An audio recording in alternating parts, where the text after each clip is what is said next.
My name is Olivia. At our engagement dinner, my mother looked me dead in the eyes and said, "Honey, let's be honest. Daniel is settling for you." I smiled politely as everyone froze. She had no idea I was already holding the custom ring Daniel had secretly designed for her, a peace offering that would never be given now. I'm Olivia. I'm 29 years old.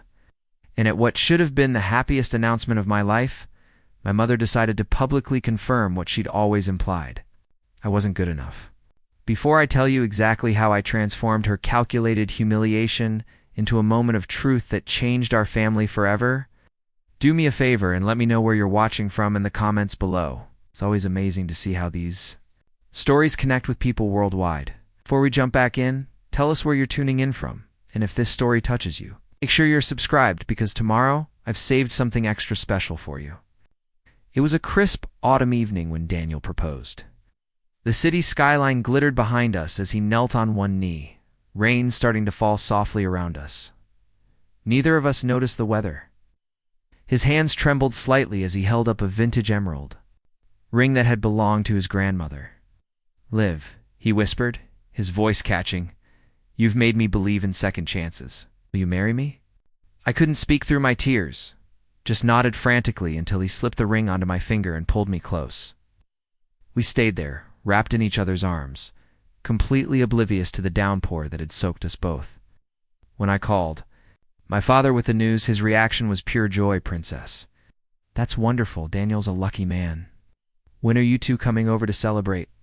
My mother's voice in the background was noticeably cooler. "Well, that's a surprise. Tell them we'll host a proper dinner next weekend." Her tone carried that familiar edge, the one I'd heard my entire life when I'd somehow failed to meet her impossible standards. Daniel squeezed my hand when I hung up. "It'll be fine," he assured me, though we both knew it wouldn't be. My mother, Eleanor Bennett, former beauty queen and current chairwoman of 3 charity boards, had always viewed me as her greatest disappointment. Where she was polished, I was authentic. Where she calculated, I empathized. Where she climbed social ladders, I built genuine connections. In her eyes, these were all flaws. The week before the dinner, I found myself standing in my childhood bedroom, staring at old photographs. There I was at 8 years old, proudly holding up a science fair ribbon. Second place? My mother had framed it not as a celebration, but as a reminder that Bennett's don't come in second. Next to it, a photo of my sister Cassandra's first place. Trophy from the same fair 3 years earlier? The contrast was intentional, a visual hierarchy of maternal approval. Daniel found me there, gently tracing the edge of the frame. "Your dad let me in," he said softly. "Having second thoughts about dinner?" I shook my head, though we both knew I was lying. "I've been working on something," he said, pulling out his phone and showing me a design. It was a ring elegant classic, with a stunning sapphire center stone. "It's for your mom," he explained. "I thought maybe a peace offering, jeweler says. It'll be ready just before the dinner." I stared at him, this man who believed so deeply in healing that he'd commissioned a custom gift for a woman who had never shown him anything but thinly veiled disdain. "You really think this will change anything?" I asked. He shrugged, his smile gentle. "I think everyone deserves a chance to be better than their worst moments." That optimism was what I'd fallen in love with, his unwavering belief that people could change, that wounds could heal. It had helped me rebuild after my disastrous first marriage to James, a relationship my mother had enthusiastically endorsed despite the red flags. "He's from the right family," she'd insisted. "You're lucky he's interested in you." What he left me for his secretary after 2 years. My mother's response had been appointed. "Well, what did you expect? Men like James need constant attention."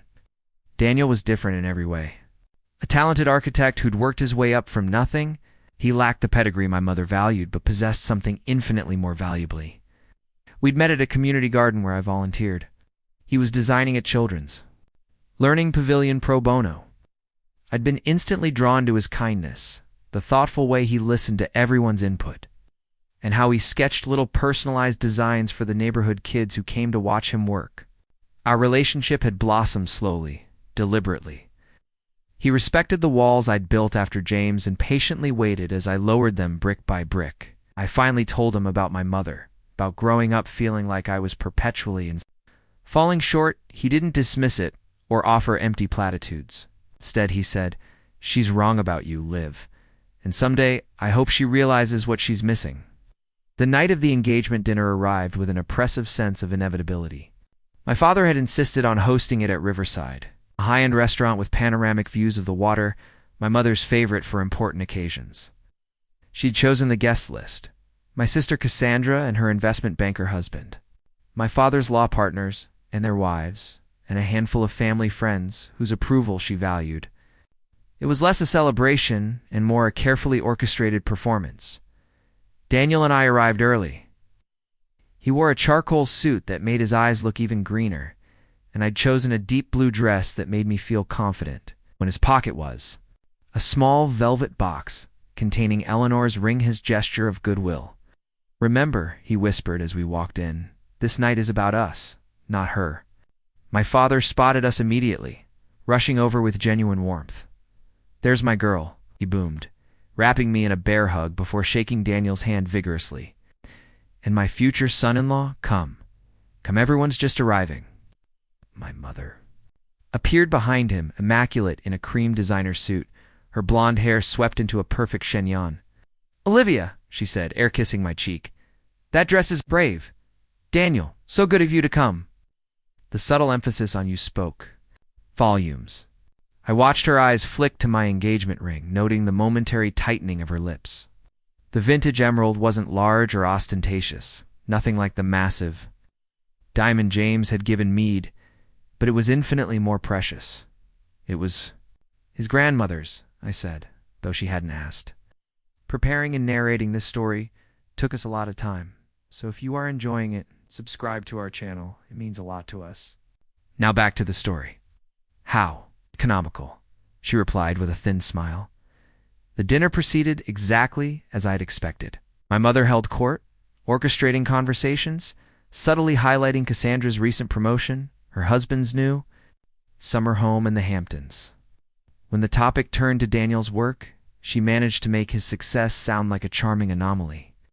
"It's so refreshing to see someone from your background do so well," she commented, glass raised in a toast that felt more like a subtle dig. Daniel took it all in stride, answering questions with gracious humor, deflecting attempts to make him feel less than with such skill that even my mother seemed momentarily disarmed. Under the table, his hand found mine, squeezing gently whenever he sensed my tension rising. I drew strength from that touch, from the silent reminder that I was no longer alone in these battles. As dessert was being served, my father cleared his throat. "I think this calls for a toast," he announced, standing and raising his glass. "To Olivia and Daniel, two of the finest people I know. I couldn't be happier to welcome you to our family." Sunglasses clinked. Daniel stood to say a few words, his voice warm with sincerity. "Thank you all for being here tonight. Especially you, Robert and Eleanor, for raising such an incredible daughter. Olivia has taught me what real strength looks like. I'm the luckiest man alive." It was perfect, heartfelt, without being saccharine. As conversation resumed, I excused myself to the restroom, needing a moment to compose myself before the coffee and inevitable scrutiny that would follow. When I returned, I found my mother had moved to sit beside Daniel, her head inclined toward him in what appeared to be an intimate conversation. As I approached, I caught the tail end of her words, "Really think about whether this is the right choice for you, long term." Daniel's face was carefully neutral. "I've never been more certain of anything," he replied. My mother sighed, patting his arm condescendingly. "You're kind, Daniel, perhaps too kind. But let's be honest, you could have anyone." "I just worry you'll wake up one day and realize you're settling for Mom," he interrupted, my voice sharper than I'd intended. She turned, momentarily startled, before her features rearranged themselves into a sympathetic smile. "Olivia, darling, we're just having a little heart-to-heart." Mother to future son-in-law. The table had gone quiet. Every eye was on Uzmai. Father's concerned, Cassandra's embarrassed, the guests uncomfortably curious. Daniel reached for my hand, but I was already burning with a rage I'd suppressed for decades. "No," I said quietly. "Let's hear it. Finish what you were saying, Mom." She glanced around, clearly calculating her approach before deciding on wounded innocence. I was simply expressing a mother's natural concerns. Marriage is forever supposedly, and I just want both of you to be sure. Both of us? I echoed. Or just Daniel, because it sounds like you were suggesting he's settling for me. A flicker of annoyance crossed her perfect features. Well, darling, if you must be so blunt, I was merely pointing out that relationships require complementary values. Daniel is exceptionally accomplished. You're still finding your way. I'm 30 years old. I run a successful nonprofit that helps hundreds of women rebuild their lives after abuse, I said, my voice level, despite the trembling in my hands. But that's never been enough for you, has it? Daniel stood, placing a steadying hand on my shoulder. Mrs. Bennet, with all due respect, no, I cut him off, suddenly calm. It's okay. Reached into his jacket pocket where I knew the small velvet box was waiting the peace offering he'd planned to present after dinner. My fingers closed around it, and in that moment, a lifetime of trying to earn my mother's approval crystallized into perfect clarity. I set the box on the table and pushed it toward her. Daniel had this made for you. Custom sapphire ring, too. Welcome you as his mother-in-law. He spent weeks on the design, choosing a stone that matched your eyes. I opened the box, revealing the stunning ring nestled inside. He believed you deserved a chance to be better than your worst moments. But I don't think you do. The color drained from my mother's face as she stared at the ring. For once in her life, Eleanor Bennet was speechless. I've spent my entire life trying to be good enough for you, I continued, surprised by how steady my voice remained. Believing that if I just tried harder, achieved more, became more like Cassandra, you might finally see me. But that's never going to happen, is it? My father half rose from his chair. Olivia, perhaps this isn't the place. It's exactly the place, I countered. We're better than in front of the audience. She's always playing too. I turned back to my mother, who had recovered enough to adopt an expression of martyred suffering. You've spent my whole life making me feel like I was never quite enough. When I got straight A's except for one B+, you only mentioned the B+. When I won second place in state debate, you wondered aloud why I choked under pressure. When I married James, a man you approved of and he cheated, you somehow made that my failure too. Cassandra shifted uncomfortably. Liv, come on, no, Cass. You know it's true. You've always been the golden child, and I'm happy for you. Mom made sure I knew my place in the hierarchy from day one. I looked around the table at the stunned faces of our guests, then back at my mother. The sad thing is, you've never really seen me, the real me. You've been so busy focusing on what I'm not that you've missed everything I am.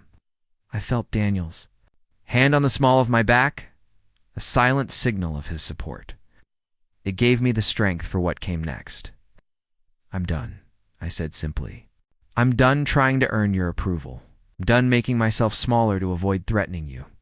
I'm done pretending your cruelty is just tough love. Daniel isn't settling for me. He sees me for exactly who I am and loves me completely. You've never been able to do. I picked up the ring box and closed it with a definitive snap. This isn't yours to have anymore. Not until you can recognize what you've done and make genuine amends. The silence that followed was absolute. My mother's face had gone rigid, a brittle mask that threatened to shatter at the slightest touch.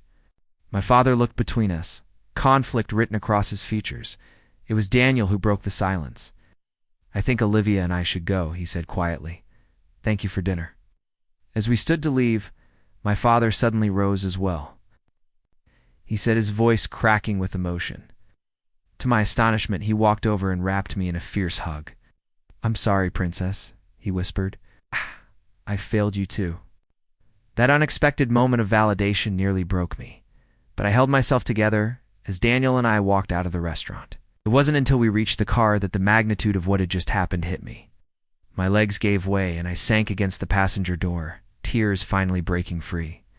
Daniel knelt beside me, gathering me close. I'm so proud of you, he murmured against my hair. So incredibly proud. I burned the bridge, I sobbed. I don't know if I can ever go back. He brushed the tears from my cheeks with gentle thumbs. Some bridges need to burn, live. Some relationships can't heal until the old structure is completely gone. He helped me into the car, then reached into his pocket and pulled out something that made my breath catch, a small wooden carving of a bridge. Your dad slipped this to me as we were leaving. Said to tell you he's ready to build a new one whenever you are." That night marked the beginning of a seismic shift in my family. The tremors would continue for months, relationships realigning, along fault lines that had been there all along, but that no one had been brave enough to acknowledge. My mother, predictably, retreated into icy silence. My father, however, began reaching out in small, meaningful ways: coffee invitations, thoughtful texts, once even showing up at one of my nonprofit's fundraisers. The most surprising change came from Cassandra. A week after the dinner, she appeared at my door with a bottle of wine and tears in her eyes. "I should have stood up for you," she said, as soon as I opened the door. "All these years, I should have said something." We talked until sunrise, peeling back layers of our shared childhood, seeing it through each other's eyes for the first time. "I was always jealous of you," she confessed, which seemed absurd until she explained. "You had the courage to be yourself, to follow your heart. I've been living Mom's version of my life for so long, I'm not sure I even know who I am anymore." 3 weeks after the engagement dinner, I received a text from my father asking if Daniel and I would meet him for lunch alone. We agreed, though I approached the meeting with caution. We met at a quiet cafe near the community garden where Daniel and I had first met. My father was already there, looking older and more vulnerable than I'd ever seen him. "I've left your mother," he said, without preamble once we'd sat down, temporarily at least. "I'm staying with my brother." I stared at him, speechless. My parents had been married for 35 years. Despite their dysfunctional dynamic, I'd never imagined them apart. That night at dinner watching, you stand up to her, hearing the truth spoken aloud. It was like waking from a very long sleep, he continued. "I've been enabling her behavior for decades, allowing her to treat you that way, while I stood by and did nothing. I failed as your father, Olivia." Daniel quietly excused himself, giving us privacy for what had become an intensely personal conversation. "Dad, you didn't—" "I did," he interrupted firmly, "and I need to own that, but I'm trying to make it right. I've told your mother that. My return is conditional on her getting help, real help, with a therapist, and on her making genuine amends to you." I felt a complex tangle of emotions: vindication, grief, hope, fear. "Do you think she will?" He sighed heavily. "Honestly, don't know. Eleanor has spent a lifetime perfecting her armor. The thought of being vulnerable terrifies her. But for the first time, she's facing real consequences for her behavior. And that might be the only thing powerful enough to create change." When Daniel returned to the table, my father reached into his pocket and pulled out a small, weathered photograph I'd never seen before. It showed a young woman with long dark hair and a shy smile, standing in front of an easel. "Your mother," he said, passing it to me, "before she became Eleanor Bennett. Back when she was just Ellie Morris, an art student with dreams of painting. Professionally." I studied the image, struggling to reconcile this soft-eyed young woman with the razor-sharp perfectionist I knew. "What happened? Her parents," my father said simply. "They were like her, but worse. Nothing was ever good enough. They called her art a hobby and pushed her toward more suitable pursuits. Eventually, she became what they wanted on, then surpassed them, determined to succeed on their terms. It wasn't an excuse for how she'd treated me, but it offered context I'd never had before. The cycle repeats," I murmured. "Unless someone breaks it," my father replied, looking at me with sad pride. "But you did."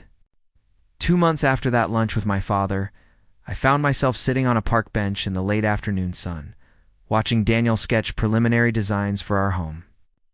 We'd decided to build rather than buy a place that would be truly ours from foundation to roof. Watching his hands move across the paper with confident strokes, I felt a deep sense of peace that had been elusive for most of my life. My phone buzzed with a text from Cassandra. "Mom asked for your address. I didn't give it to her. Call me." The peace evaporated. I hadn't spoken to my mother since the engagement dinner. According to my father, she had reluctantly started therapy, but refused to discuss it with anyone. Their separation continued, though they occasionally met for carefully neutral dinners where they talked about everything except what mattered. Daniel noticed my expression. "What is it?" Showed him the text. He set his sketchbook aside, giving me his full attention. Something I was still getting used to after a lifetime of being an afterthought. What do you want to do?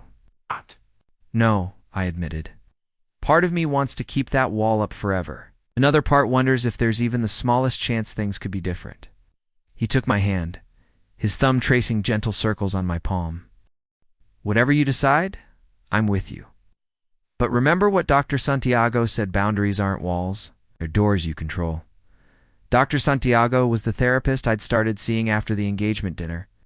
She'd helped me understand that my confrontation with my mother wasn't just an emotional outburst, but a necessary reclaiming of my self-worth. The healing doesn't come from changing her. It comes from changing how her behavior affects you. I called Cassandra back, opting to meet for coffee. Rather than discuss my mother over the phone, we met at a small cafe near her office, where she arrived looking uncharacteristically disheveled, her normally perfect bob slightly askew. Mom came to my house last night, 3 glasses of wine in, and wanting to talk about you. I felt a knot form in my stomach.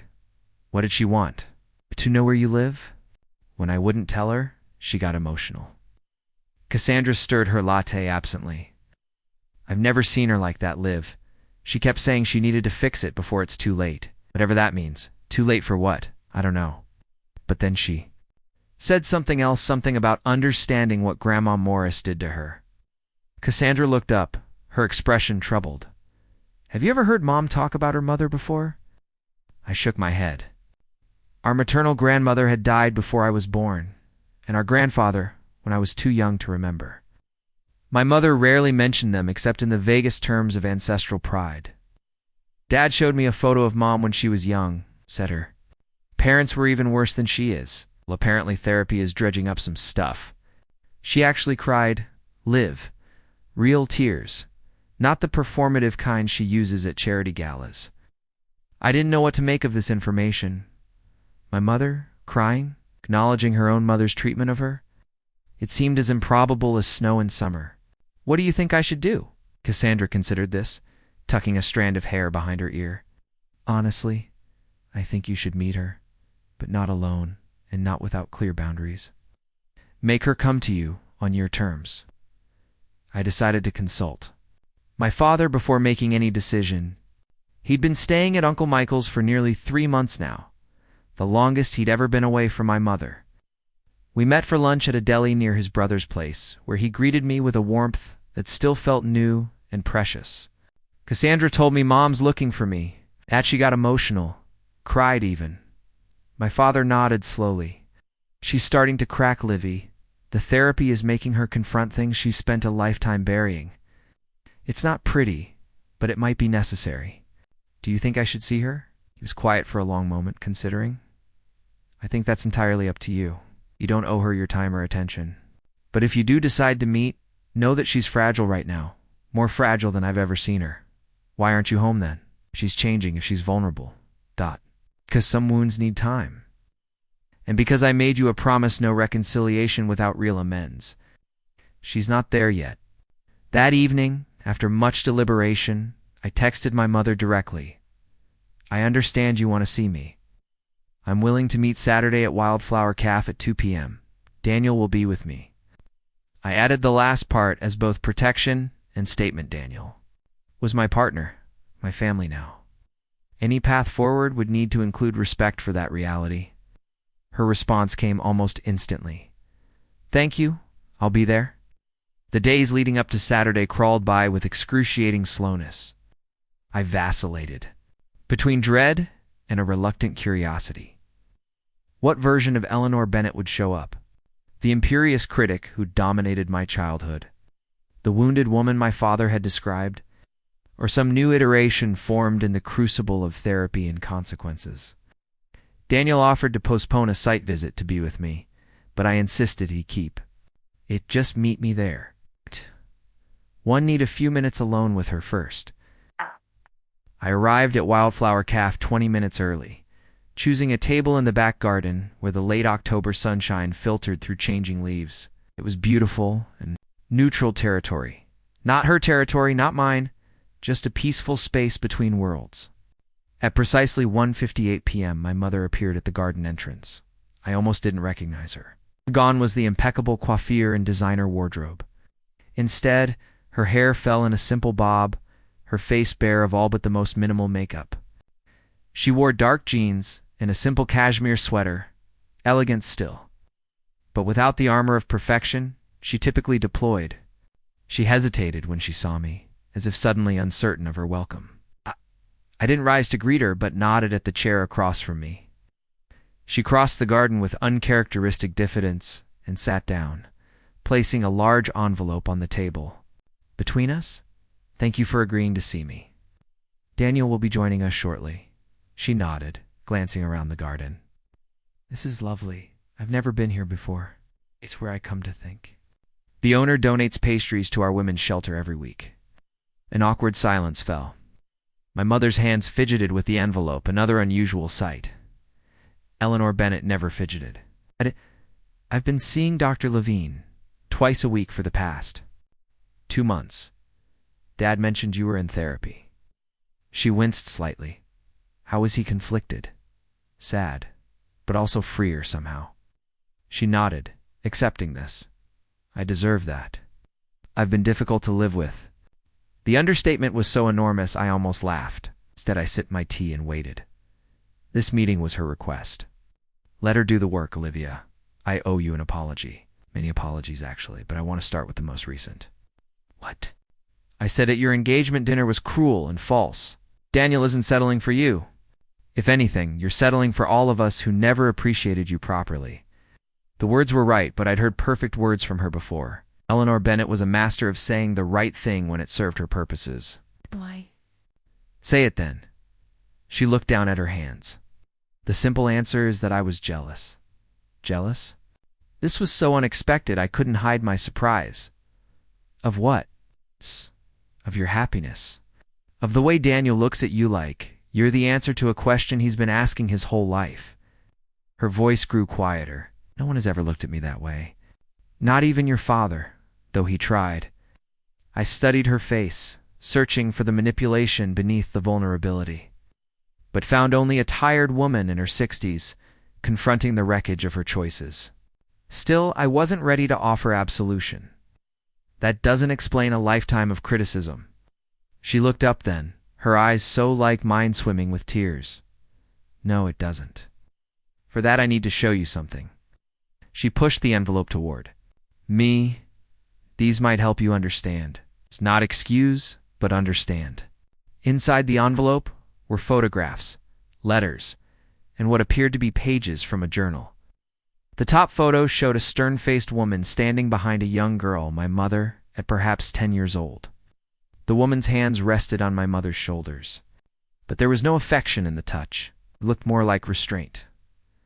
My mother, Constance Maurice, former debutante, pillar of Boston society, and the most ruthlessly critical person I've ever known. I flipped through more photos. Eleanor at a piano recital, at graduation, at her debut. In each, she wore the same frozen smile, a perfect mask that never reached her eyes. Interspersed were report cards with A's circled in red ink newspaper, clippings of achievements, a college acceptance letter with only waitlisted at Radcliffe. Scrawled in angry red across the top, she kept a ledger. A literal accounting of my failures and accomplishments, weighted according to her own incomprehensible system. At the end of each month, she'd present the balance. If I was found wanting, there were consequences. I looked up from the artifacts of her childhood. What kind of consequences? Social isolation, silent treatment. Once, when I was 15, she returned a painting I'd worked on for months. She'd cut it into perfect squares and arranged them in an envelope. The casual cruelty of it took my breath away. I had experienced my mother's emotional withdrawal, her cutting remarks, her impossible standards, but never such calculated destruction. Why are you showing me this? Because in therapy, I'd begun to realize that I became her. I took her voice and made it my own. When I looked at you growing up so sensitive, so authentic, so unwilling to pretend I didn't see my beautiful daughter, I saw all the parts of myself I'd killed to survive my mother. Daniel arrived then, his tall frame casting a shadow over our table. My mother tensed visibly, but managed a small nod of acknowledgement. He bent to kiss my cheek before taking the seat beside me, his presence a silent source of strength. "Mrs. Bennet, you're looking well. Daniel, thank you for coming." "I was just explaining to Olivia why I've been the way I've been." He nodded, his expression neutral but attentive. "I'd like to hear that too." My mother took a deep breath. "I've spent my life believing that love was conditional, that it had to be earned through perfection and achievement. That's how I was raised, and it's how I raised my daughters." She looked at me directly. "Especially you, Olivia, because you reminded me so much of the self I'd abandoned." She turned to Daniel. "When you proposed to my daughter, I didn't see a beautiful beginning. I saw my careful construction of her life falling apart. Ow. She was choosing a path I couldn't control, with a man who valued exactly the qualities I'd spent years trying to suppress in her." "So you tried to sabotage it," Daniel said, not unkindly but with unmistakable clarity. "Yes," my mother admitted, "I did. And in doing so, I nearly lost her forever." She reached into her purse and withdrew a small box knot, the ring box from the engagement dinner, but something older, weathered. "I brought something else to show you both." Inside was a delicate silver charm bracelet with only 2 charms, a tiny easel, and a small book. "This was my 13th birthday gift from my father," she explained. "The only present he ever gave me without my mother's knowledge or approval. The easel, because I loved to paint. The book, because I loved to read poetry. He died 3 months later, heart attack at his desk.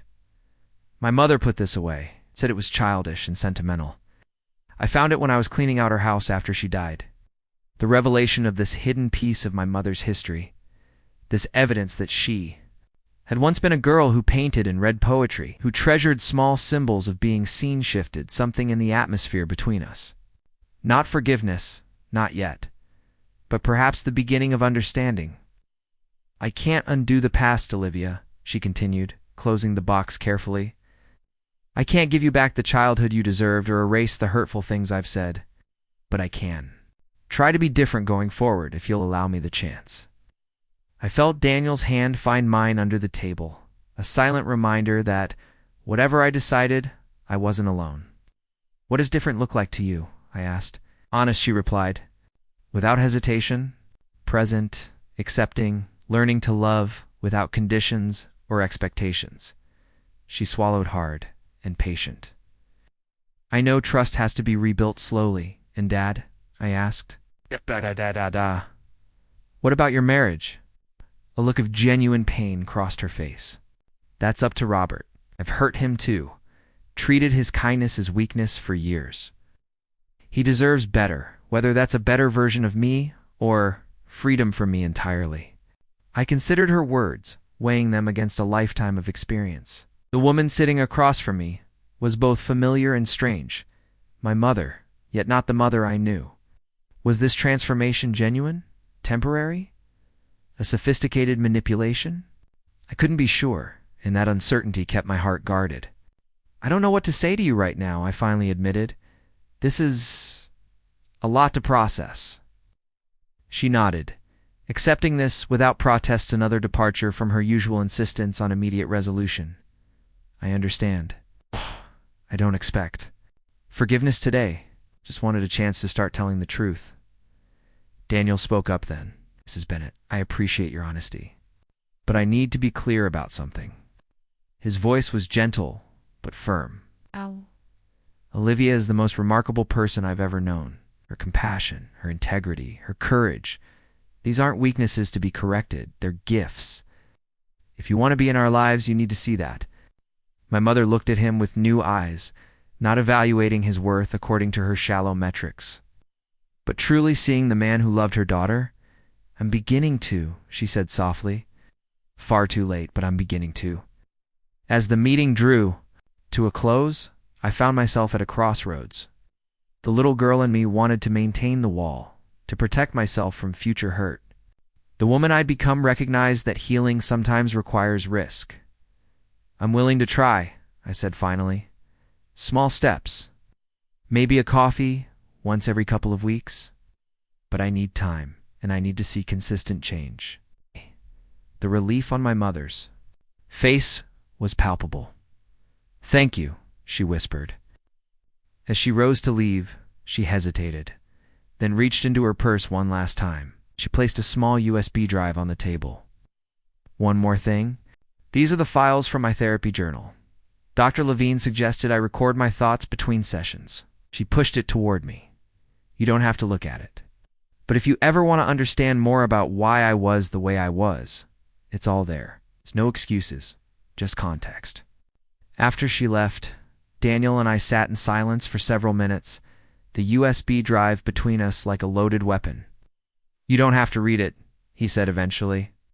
"You can throw it away, put it in a drawer, whatever feels right." I picked up the small device, turning it over in my fingers. "What would you do?" He considered this seriously. "I'd probably read it, but not today. I'd wait until I felt strong enough to hear her story without letting it rewrite mine." That evening, I placed the USB drive in my desk drawer alongside the envelope of photos. Not discarded, but not examined either, a history I wasn't quite ready to confront. Whatever truths it contained would keep until I was ready. Instead, I focused on the present and the home Daniel and I were designing, on the expansion of my nonprofit services, on rebuilding a relationship with my father that wasn't defined by my mother's presence. Small, meaningful steps toward a future of my own choosing. 3 weeks later, I met my mother for our first coffee. It was awkward, stilted at times, but underneath the discomfort was something new and honesty that had never existed between us before. She asked questions about my work and actually listened to the answers. She mentioned seeing an exhibition by a local female artist and wondered if I might like to go sometime. A tentative olive branch extending toward the possibility of shared experience. As we were leaving, she reached out as if to hug me, then caught herself and stepped back. "Is that okay?" Yes. She asked uncertainly. The question itself, her awareness of boundaries, her willingness to check rather than assume, was what decided me. I stepped forward and allowed a brief, light embrace. It wasn't the reconciliation scene from a Hallmark movie, no tears, no dramatic declarations. It's just a small moment of connection, tentative but real. "Same time next week?" she asked. As we parted, "Next week," I confirmed. As I walked away, I felt lighter somehow. Not because all was forgiven or forgotten, but because I was writing a new story, one where I set the terms, where my worth wasn't determined by her approval, where healing was possible without erasing the past. The autumn leaves had given way to winter's first snow. By the time our wedding plans began taking shape, Daniel and I had decided on a spring ceremony, small, intimate, focused on authenticity rather than spectacle. We wanted to be surrounded by people who truly celebrated our connection, not those who merely served as audience members to a social performance. My weekly coffees with my mother had evolved into a careful dance of rediscovery. Sometimes we talked about neutral topics, books we'd read, films we'd seen.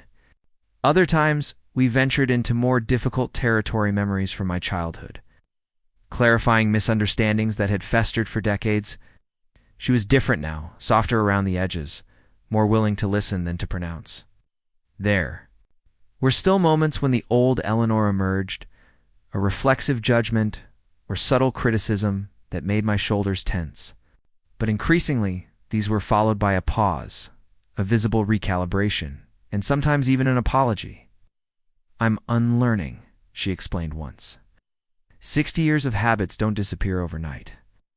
On a particularly cold December evening, I finally found the courage to open the USB drive she'd given me. Daniel was away at a conference, and the empty apartment felt like a safe space to confront whatever truths or manipulations the journal might contain. I poured a glass of wine, wrapped myself in a blanket, and clicked open the first file. Session 1. My mother's voice emerged from my laptop speakers. She sounded tired, defensive. "Dr. Levine wants me to record my thoughts between sessions. I don't see the point, but Robert has made it clear that our marriage depends on my doing the work, as he puts it." I almost closed the file then, not wanting to hear my mother's reluctant therapy journey. But something in her tone of vulnerability beneath the brittle resistance made me continue. The doctor asked about my relationship with Olivia today. Asked when the tension began. I told her there was no specific moment, but that's not entirely true. There was a day Olivia was 7, maybe 8. She'd painted this wild, colorful picture in art class.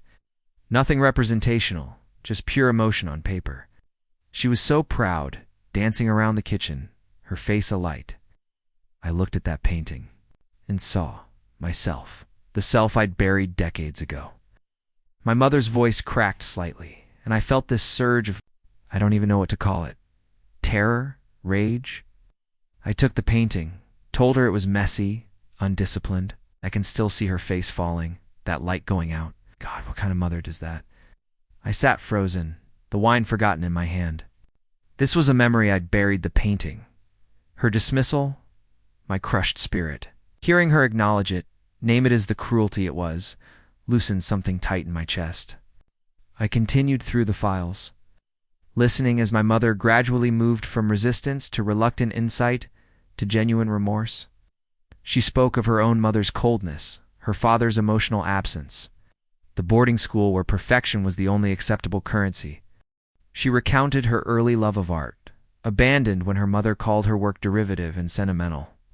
She described meeting my father, his warmth, his acceptance, and her inability to believe he could truly love her without conditions.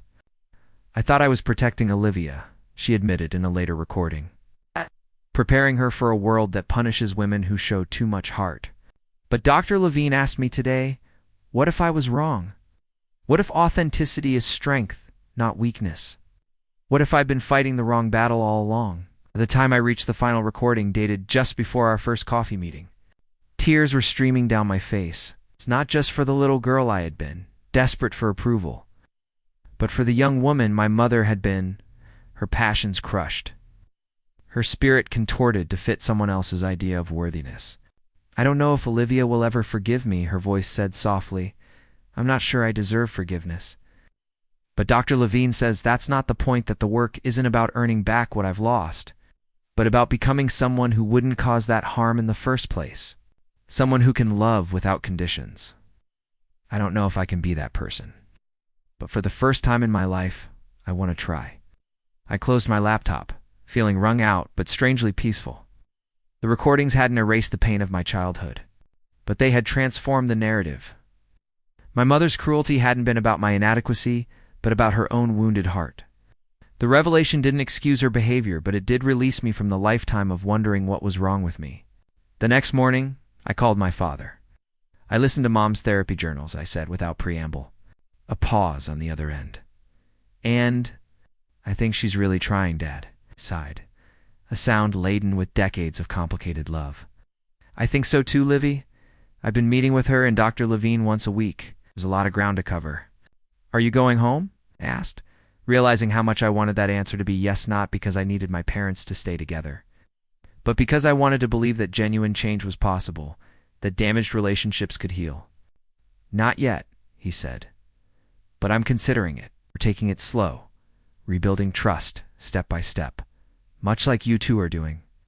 2 weeks later, Daniel and I hosted a small dinner party to celebrate our new home design being finalized. The construction would begin in spring, with completion estimated for late summer. We'd invited Cassandra and her husband, my father, to close friends, and, after much deliberation, my mother. It was the first time she would be entering our space, seeing the life Daniel and I had built together. I spent the day alternating between cooking and anxiety, rearranging flowers, and second-guessing the invitation. It's going to be fine, Daniel assured me, wrapping his arms around me from behind as I obsessively adjusted a table setting. Remember, she's a guest in our home now. You set the tone. My mother arrived exactly on time, bearing a small, carefully wrapped package. She'd dressed simply elegant, but not ostentatious. Her smile held a nervousness I was still getting used to seeing. Thank you for including me, she said, handing me the package. Housewarming gift. Inside was a simple wooden frame containing a small watercolor garden seen with wild/vivid flowers in an impressionistic style. In the corner was a signature, E. Morris, 1973. You painted this, I said, recognizing her maiden name. She nodded, one of the few I kept hidden from my mother. I found it recently, going through some old storage boxes. The painting was beautiful, alive with color and feeling, technically imperfect but emotionally resonant. I looked at my mother with new eyes, seeing the artist she might have been, the woman who existed beneath the polished exterior. "I love it," I said simply. "Thank you." The dinner unfolded with surprising ease. My mother was quiet at first, observing the easy banter between Daniel and my father, the affectionate teasing between Cassandra and me, but gradually she joined in, offering a wry observation here, a genuine laugh there. When Daniel explained our home design, emphasizing the studio space we'd included for my photography hobby, she listened with real interest. "You always had a good eye," she said. "Even as a child, you noticed details others missed." It was such a small thing, a simple acknowledgement of who I actually was. Not who she wished me to be, but it filled me with a warmth that had nothing to do with the wine we were drinking. Later, as dessert was being served, my father raised his glass. To Olivia and Daniel and the beautiful home they're building, not just the physical structure, but the life they're creating together. Everyone clinked glasses, but my mother's eyes remained on me, something unspoken passing between us. For perhaps the first time, I felt truly seen by her, not as a reflection or extension of herself, as my own complete person. After the guests had gone, Daniel and I stood in our kitchen, loading the dishwasher in comfortable silence. "That went well," he observed. "Your mom seemed present." I nodded, thinking of the small moments throughout the evening, how she'd asked about my nonprofit's latest initiative, how she'd noticed the new streak of silver in my hair and called it striking rather than suggesting I color it, how she'd thanked Daniel with genuine warmth for making me happy. "It's strange," I said. "For years, all I wanted was her approval. Now that I don't need it anymore, she's finally able to give it." Daniel smiled, pulling me close. "It's often how it works. When we stop needing something desperately, we create space for it to come to us freely." As the wedding approached, my mother surprised me by what she didn't do. She didn't push for a larger venue or a more elaborate dress. She didn't insist on inviting her social circle. Instead, she asked thoughtful questions about what Daniel and I wanted, offering assistance only when requested. When I mentioned we were struggling to find a location that felt right, she hesitantly suggested the garden behind her house, a space I'd always loved but associated with keeping up appearances rather than genuine joy. "I've been working on it myself," she explained. "No landscapers, just me and the plants. It's become a kind of therapy." She looked down at her hands, now slightly roughened from gardening. "But I understand if you'd prefer somewhere with no history." I visited the garden the following weekend and found it transformed. The formal, manicured beds had given way to something more natural, more alive. Wildflowers mingled with traditional roses, stone pathways curved rather than marched in straight lines, and in one corner stood a small easel with a half-finished painting of the scene. "You're painting again," I said, genuinely surprised. My mother nodded, a hint of color in her cheeks. "Just for myself. I'm not very good anymore, too many decades of not practicing.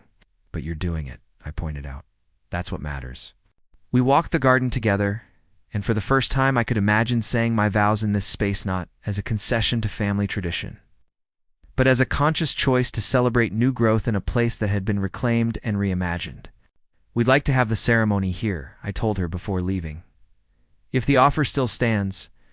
The joy that lit her face was unguarded, genuine. "It would be an honor," she said simply. In the weeks that followed, I found myself drawn to the USB drive again, listening to more of my mother's therapy journey. There was one recording that particularly struck me, a session where she struggled to understand why her relationship with Cassandra had always been less fraught. "I think," she said hesitantly, "it's because Cassandra was easier to love. She conformed naturally to what I valued. She didn't challenge me to see beyond my narrow definitions of success." "And is that actually better?" Dr. Levine's voice asked. "To be loved because you fit someone's expectations?" A long pause followed. No, my mother finally admitted. It's conditional. It's what my mother did to me. So perhaps the difficulty with Olivia wasn't that she was harder to love, the doctor suggested, but that loving her required you to expand your capacity for acceptance to love beyond conditions. Yes, my mother whispered, and I failed her. The raw honesty of that admission moved me deeply. I called Cassandra that evening, needing to process what I'd heard. Did you know Mom's been recording her therapy sessions? I asked. She mentioned. Cassandra replied. Said she gave you the files. Have you listened to them? Some, my sister admitted, enough to understand why she always preferred me. It wasn't a compliment, Liv. It was because I never made her question her values.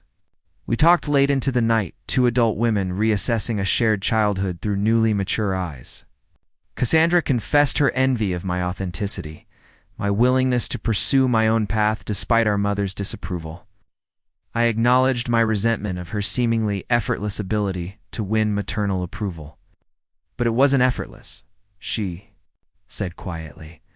I bent myself into shapes that weren't natural. I chose the career she wanted, dated the men she approved of. Even my husband, he's a good man, but would I have chosen him if Mom hadn't been so obviously pleased by the match? I honestly don't know anymore. Vulnerability opened a door between us. It's not too late, I told her. To figure out what you really want? That's what I'm trying to do, she replied. I've started therapy too, and I've been thinking about leaving the firm, maybe using my finance background for something more meaningful. Like what? Like maybe helping your nonprofit with its financial planning, she suggested hesitantly. If you'd be open to that.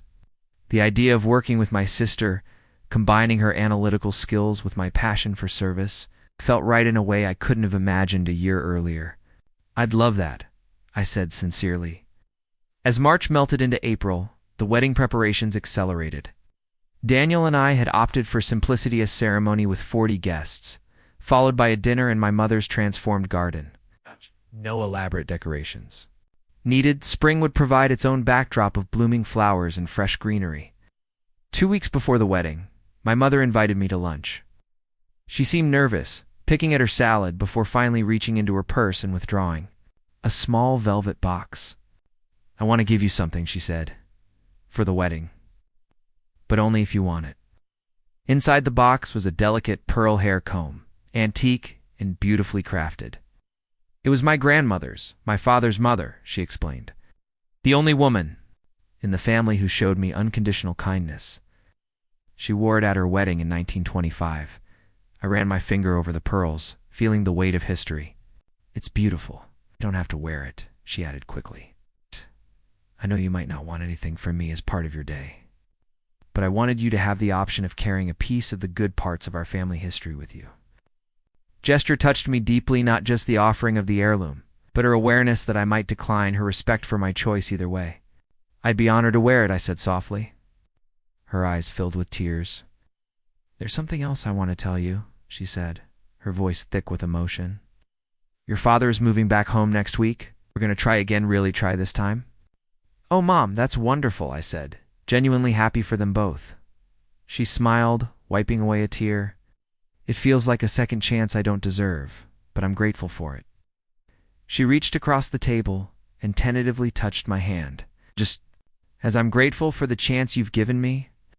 I know I don't say it enough, but I'm so proud of the woman you've become, Olivia.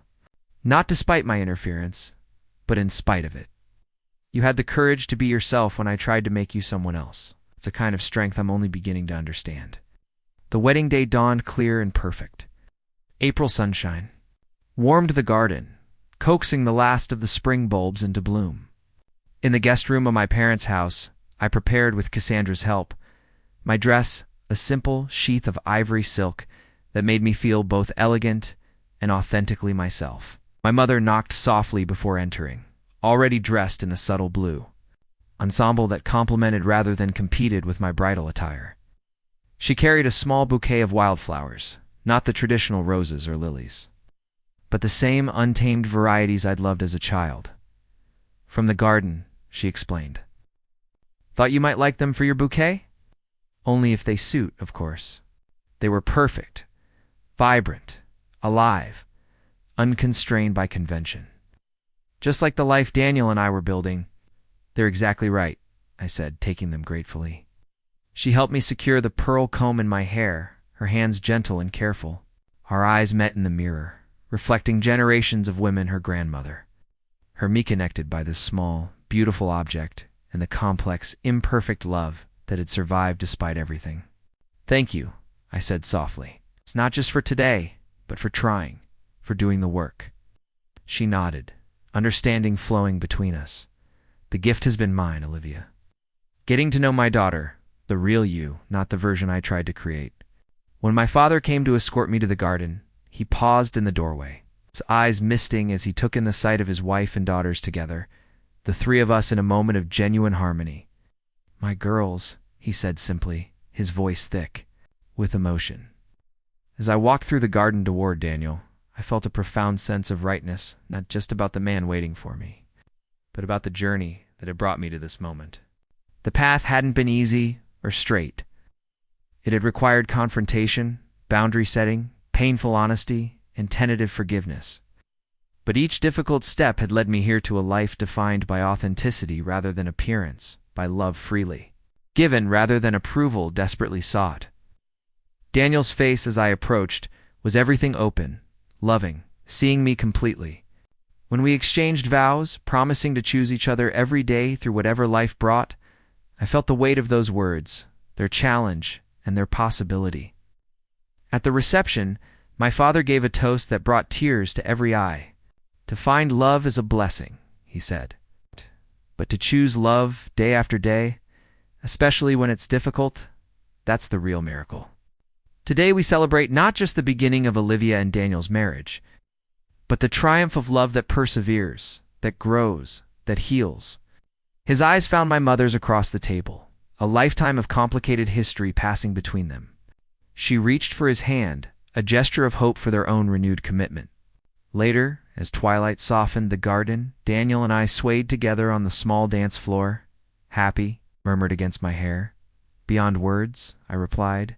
Over his shoulder, I could see my parents dancing slowly nearby, my father whispering, something that made my mother laugh, a genuine, unguarded sound I was still getting used to hearing.